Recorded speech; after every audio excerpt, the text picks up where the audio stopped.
ये कुछ भी कर सकते हैं। ये बिना लड़े सरकार बना सकते हैं, एक विधायक पर सरकार बना सकते हैं, ये कुछ भी इनसे संभव है। ये विश्व की सबसे बड़ी पॉलिटिकल पार्टी है और इन्होंने राजनीति विज्ञान के सिलेबस में मैंडेट मैनेजमेंट के कई सारे अध्याय जोड़ दिए हैं। इनसे कुछ भी संभव है। अब तो चुनाव लड़ने और जीतने के बाद भी कोई गारंटी नहीं है कि आप सरकार बना लेंगे, क्योंकि मैंडेट मैनेजमेंट का जो स्कूल है वो वही चाहेगा जो वो चाहते हैं। सर, कोविड को लेकर जर्ज बढ़ता जा रहा है, अपोजिशन पूछ रहा है, तमाम सवाल आपने खड़े किए। राहुल गांधी पूछ रहे हैं पूरे देश को कब वैक्सीन मिलेगी, दूसरी तरफ मोदी जी मीटिंग कर रहे हैं, कैसे देख रहे हैं? देखिए, मैं समझता हूं कि प्रधानमंत्री जी को ये मीटिंग फौरी तौर पर ये बहुत ज़रूरी है, क्योंकि जिस प्रकार के वेव्स आ रहे हैं लोग डर गए। जो मार्च अप्रैल मई के महीने में हमने गंभीरता देखी थी उसको काफूर होता हुआ देखा। कई राज्य सरकार इवन केंद्र सरकार के लोग बिना लड़ाई जीते अपनी पीठ खुद तपाने लगे। कई लोग ये कहने लगे कि फलाने देश की तुलना में हमारे देश में सिर्फ इतनी मौतें हुई हैं, जाके जरा उन घरों से पूछिए जहां से साया उठा है।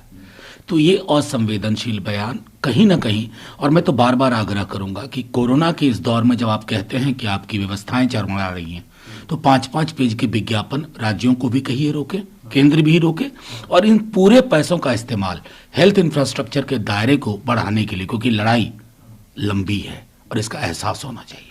सर, जिस तरह से में जो फैसला था सोशल मीडिया को लेकर तमाम विवाद हो रहा था, कैसे?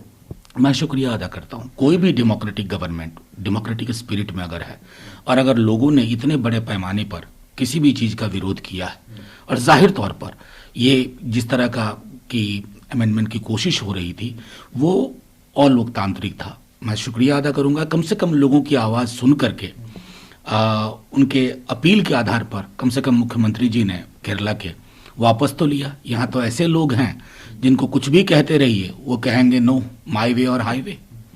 सर, जिस तरह से बिहार के एमएलए करोल ने हिंदुस्तान शब्द कहने पर शपथ के दौरान कैसे ऐतराज जताया और भारत कहने पर वो आए, कैसे देखते? देखिए, मैं तो सीधी सी बात मानता हूं कि हमारा देश अद्भुत दौर में पहुंच गया है, जहां हम ऐसे मुद्दों पर बात कर रहे हैं जो मुद्दे कभी हमारे लिए, इस मुल्क के लिए, अब जैसे मैं उदाहरण के तौर, बापू हों, नेहरू जी हों, सुभाष बाबू हों, वो हिंदुस्तान ही कहते रहे अपने खतों में, अपनी चिट्ठियों में, अपने अपील में। संविधान में भारतवर्ष, तो ये भारत बनाम हिंदुस्तान कभी इस मुल्क में हो जाएगा ये कभी हमने सोचा ही नहीं था। तो ये जाहिर तौर पर ये उल्टे पांवों की यात्रा बीते कुछ वर्षों में हमने शुरू की है, अब हम अंधे गुफे में पहुंच गए।